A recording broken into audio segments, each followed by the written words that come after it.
மெழுகுவர்த்தி பிஸ்னஸ் செஞ்சால் எவ்வளோ லாபம் கிடைக்கும்னு நிறைய பேர் கேட்டிருந்தீங்க. அவங்களுக்காக இந்த வீடியோ. இந்த மெழுகுவர்த்தி பிஸ்னஸ் எப்படி செய்யலாம், ஒரு கிலோவுக்கு என்ன லாபம் கிடைக்கும் அப்படின்றத இந்த வீடியோவில் பார்க்கலாம். இது 5 ரூபாய் மெழுகு டை. இதில் பார்த்தீங்கன்னா ஒரே நேரத்தில் 10 பீஸ் செய்யலாம். இந்த மெழுகு பார்த்திங்கன்னா ஒவ்வொன்றும் 20 கிராம் எடை கொண்டு இருக்கும். இப்போ 10 செய்யும்போது 10 2 200 கிராம். நம்ம ஒரு முறை செஞ்சோம்னா 200 கிராம் மெழுகு இதுலேருந்து எடுக்கலாம். அப்படின்னாக்கா 5 முறை செஞ்சிங்கன்னா 1 கிலோ தயாராகிடும்.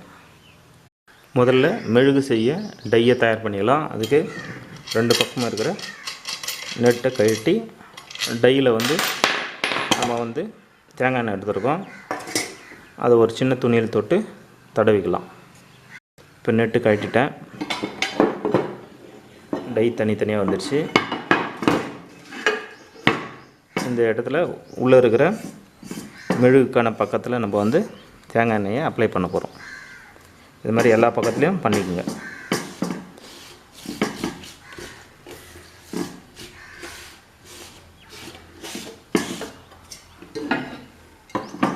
அதே மாதிரி இன்னொரு டைலையும் தேங்காய் எண்ணெய் அப்ளை பண்ணிக்கலாம்.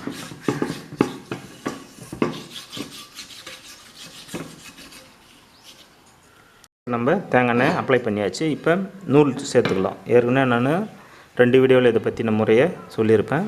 மறுபடியும் நூல் எப்படி கோக்குதுன்னு பார்த்துக்கலாம். முதல்ல மேலே இருக்கிற காடியில் ஒரு சின்ன முடிச்சு போட்டு இப்படி போட்டுக்குங்க. அடுத்தது இந்த காடியில் கிராஸ் பண்ணி கொஞ்சம் விரல் இங்கே வச்சுட்டு இப்படி போங்க. கொஞ்சம் இழுத்த மாதிரியே செய்யணும். அடுத்தது இங்கே, அடுத்தது இந்த காடியில் இதேமாரி எல்லா இடமும் நூலை இழுத்து இழுத்து கட்டிகிட்டே போகணும். டையை இல்லைன்னா இப்படி டேபிள் மேலே படுக்க வச்சும் செய்யலாம்.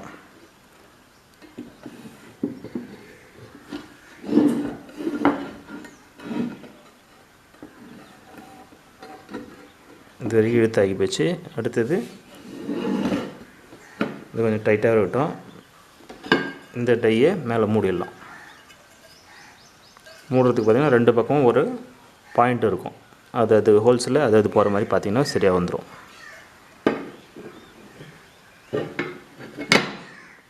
வந்துடுச்சு. இப்போ இந்த நூல் பாருங்கள். இந்த நூல் அப்படியே இழுத்து இப்போ ஒரு பக்கம் போல்ட்டு போட்டுக்கலாம். அப்படியே திருப்பி இந்த நூல் இருக்குது பாருங்கள். ஒரு பக்கம் நூல் மேலே இருக்கும்.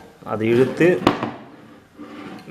தெரிகிற இந்த போல்டில் ஒரு சுற்றி நம்ம நெட்டை போட்டுக்கலாம்.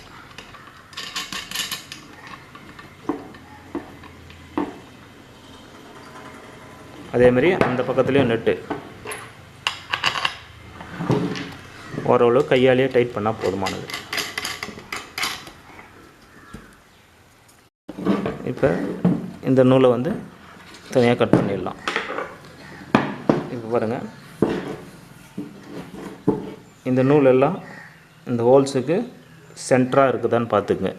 சென்டர் கொஞ்சம் கிராஸாக இருந்தால் இந்த மேலே இருக்கிற இரும்பு தகுடை தள்ளி அட்ஜஸ்ட் பண்ணிக்கங்க. இப்போ மெழுகு ஊற்றுறதுக்கான டை தயாராகிடுச்சு.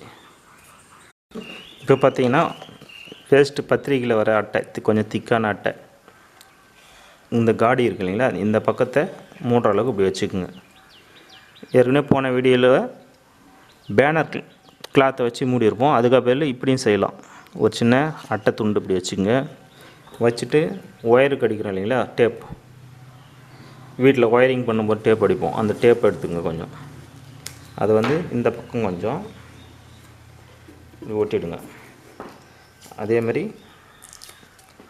இந்த பக்கத்துலேயும் இழுத்து கொஞ்சம் ஒட்டிடுங்க. இது மாதிரி ஒட்டினா போதுமானது. அதேமாரி அந்த பக்கமும் அதேமாரி செஞ்சுக்கணும். அதேமாதிரி இந்த பக்கத்துலேயும் ஒட்டிக்கலாம். இதுக்கப்புறம் செல்லோ டேப் கூட நீங்கள் இருந்தால் அதை பயன்படுத்திக்கலாம். ஜஸ்ட்டு இது ஒட்டிகிட்டு இருக்கணும், அவ்வளோதான். இது மாதிரி ஒட்டியாச்சு 2 பக்கமும்.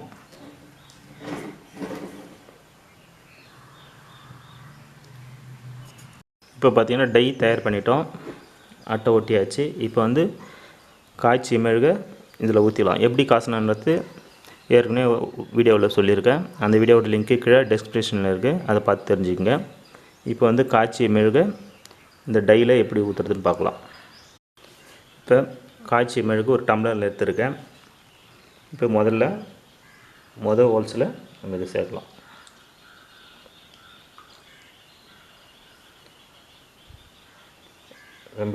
ரம்பி அடுத்த ஹோல்ஸுக்கு போகும். அதுக்கு முன்னாடி இந்த பேப்பரை பார்த்தீங்கன்னா பேப்பரில் கொஞ்சம் கொஞ்சமாக அழுத்தி விடுங்க. ஏன்னாக்கா இந்த ஓரத்தில் கசியும் போது கீழே இறங்கும். இந்த இருக்கு பாருங்கள், இந்த மாதிரி இறங்கும். அதை வந்து நம்ம அழுத்தும் போது அப்படியே பிடிச்சிக்கும், கீழே இறங்காது. அடுத்த ஹோல்ஸு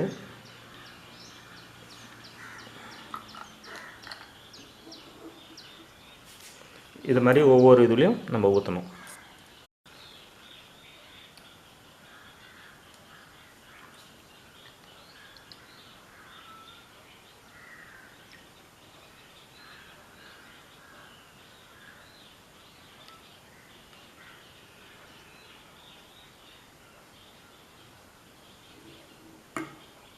அதே மாதிரி அந்த பேப்பரை அழுத்தி விடுங்க.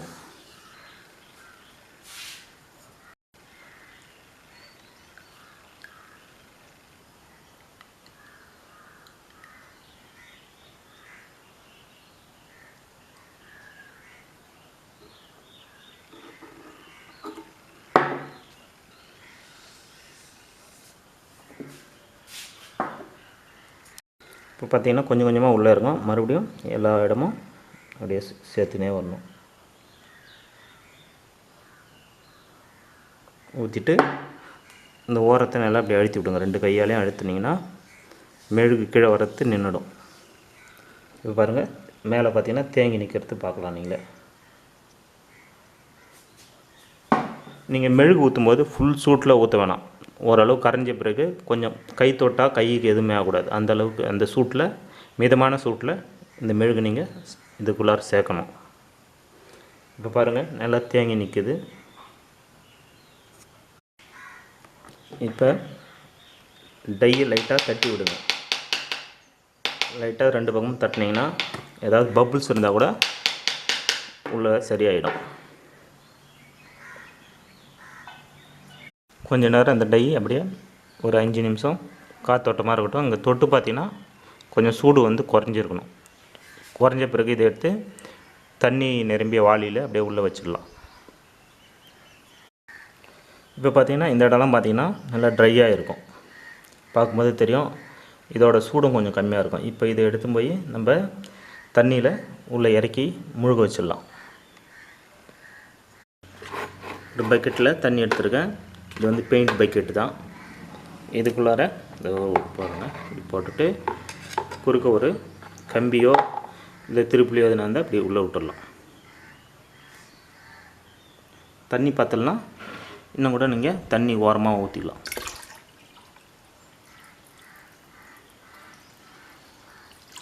ஒரு 3/4 பாகம் தண்ணி முழுகிற வரைக்கும் நம்ம ஊற்றிக்கணும். அப்படியே கொஞ்ச நேரம் ஒரு 10 நிமிஷம் வெயிட் பண்ணலாம். இந்த டை வந்து சுத்தமாக கூல் ஆகிடும். மெழுகு எடுக்கிறதுக்கு தயாராக வரைக்கும் வெயிட் பண்ணலாம்.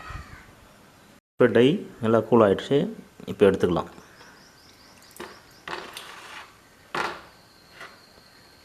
தண்ணி இருக்கிற மாதிரி வச்சுட்டு எடுத்துன்னு வந்துடலாம்.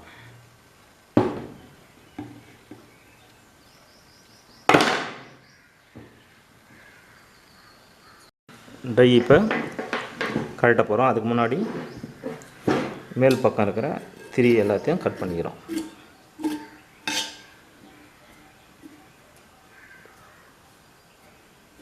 கட் பண்ணியாச்சு. ஏற்கனவே சொன்ன மாதிரி தான் கீழ்ப்பக்கத்தில் 2 திரிக்கு 2 மெழுகு போட்டிருங்களா, அதுக்கு இடையில் 2 திரியாக கட் பண்ணணும்.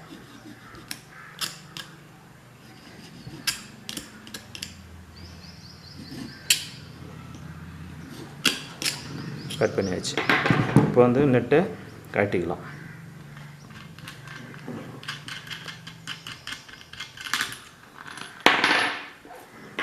இந்த நெட்டையும் கட்டிக்கலாம்.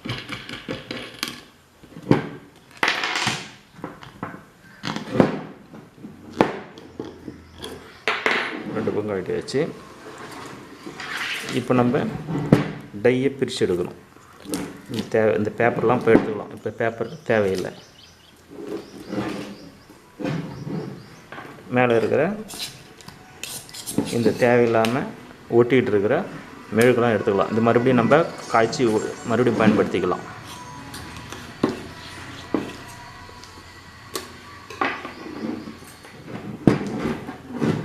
இப்போ கத்தியால்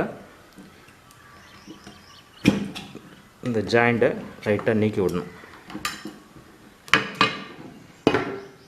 பாருங்கள், பக்காவாக வந்துடுச்சு.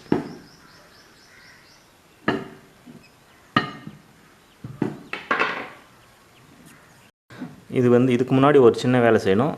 எப்படி வந்திருக்குன்னு காட்டுறதுக்காக உங்களுக்கு இது கழட்டி காமிச்சேன். இப்போ மறுபடியும் அதே மாதிரி மூடிடுறேன்.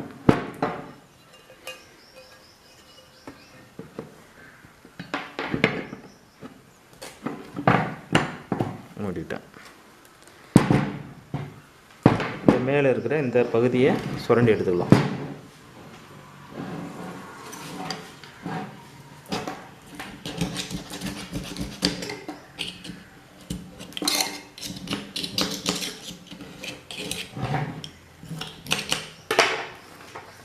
இந்த மெழுகெல்லாம் மறுபடியும் நம்ம காய்ச்சி பயன்படுத்திக்கலாம்.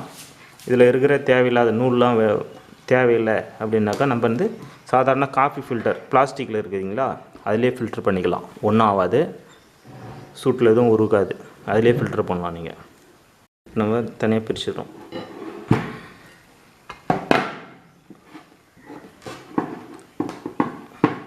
பாருங்க, பக்கம் வந்திருக்கு. ஒவ்வொன்றா வெளியே எடுத்துக்கலாம்.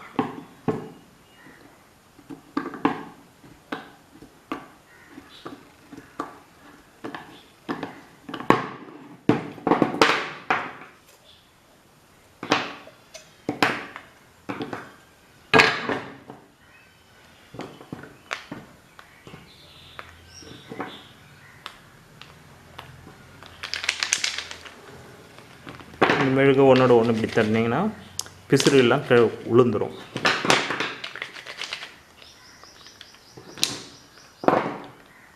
இப்போ மெழுகு தயாராகிடுச்சு.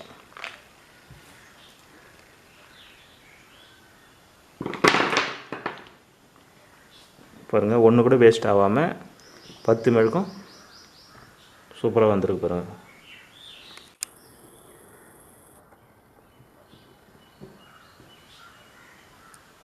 இப்போ பார்த்திங்கன்னா 10 மெழுகும் வச்சுருக்கேன். இங்கே பாருங்கள், இடையில பாருங்கள் 204 கிராம் காட்டுது.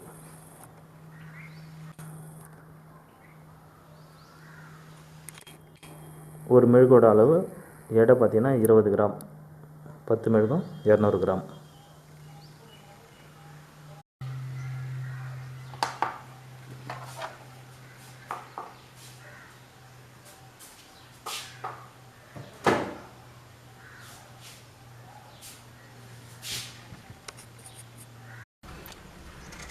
இந்த தொழில் செய்கிறதால என்ன லாபம் கிடைக்குன்னு இதில் பார்க்கலாம். கேண்டில் வேக்ஸ் 1 கிலோ 1 கிலோ 125 ரூபா பண்ணிக்கலாம். இதை நம்ம மெழுகாக செஞ்சு சேல்ஸ் பண்ணும்போது 1 கிலோ கேண்டில் 1 kg 160 ரூபாய்க்கு விற்கலாம். அப்போ நம்மளுக்கு கிடைக்கிற லாபம் எவ்வளோன்னு பாருங்கள். 125ல் 60 போனால் எவ்வளோ பாருங்கள், 35 ரூபா. இது 1 கிலோவுக்கு கிடைக்கிற லாபம். அதே நம்ம இது 180 ரூபா வரைக்கும் விற்கலாம். அப்படி விற்கும்போது இன்னும் எக்ஸ்ட்ரா உங்களுக்கு லாபம் கிடைக்கும். ஒரு நாளைக்கு 10 கிலோ பண்ணாக்கா 10 × 35 350 ரூபா லாபம் கிடைக்கும். மினிமம் ஒரு ஆள் 3 டை வச்சுருந்தா குறைஞ்சது 50 கிலோ பண்ணலாம். 50 கிலோ பண்ணால் 1750 ரூபா.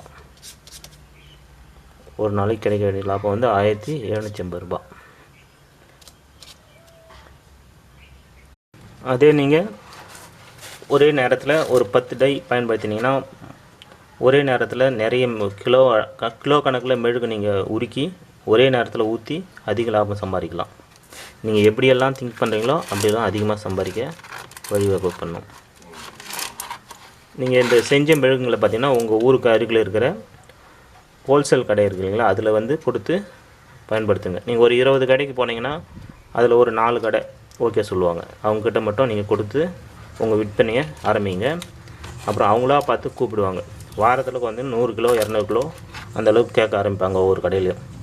அதுக்கப்புறம் சர்ச்சு பக்கத்தில் இருக்கிற பொட்டி கணக்குலையும் விடாதீங்க, அவங்களையும் கேளுங்க. கேட்டு உங்கள் விற்பனையை பெருக்க வழி செய்யுங்க. மெழுகு நான் வாங்கிக்கிறேன்ட்டு நிறைய கம்பெனி ஆரம்பித்து இது மாதிரி பண்ணிகிட்ருக்காங்க. அவங்கள நீங்கள் நம்பாதீங்க, உங்களை நீங்கள் நம்புங்க. நீங்களாக பண்ணால் தான் இந்த மெழுகு தொழிலை பண்ண முடியும். அடுத்தவங்கள நீங்கள் வாங்கிக்கிங்களான்னு தயவு செஞ்சு கேட்காதீங்க யாரையும். அது மாதிரி வாங்கிக்கிறேன்னு சொல்கிறவங்களே நம்பாதீங்க. சென்னையில் இந்த மாதிரியான ஏமாற்று வேலை நிறைய நடந்துட்டு வருது. சென்னை மட்டும் இல்லை, எங்கள் பக்கமும் இது மாதிரி தான் நடக்குது. நீங்கள் ஏமாறாமல் நீங்கள் மட்டும் உங்களை நம்பி இந்த வேலையை ஆரம்பிங்க.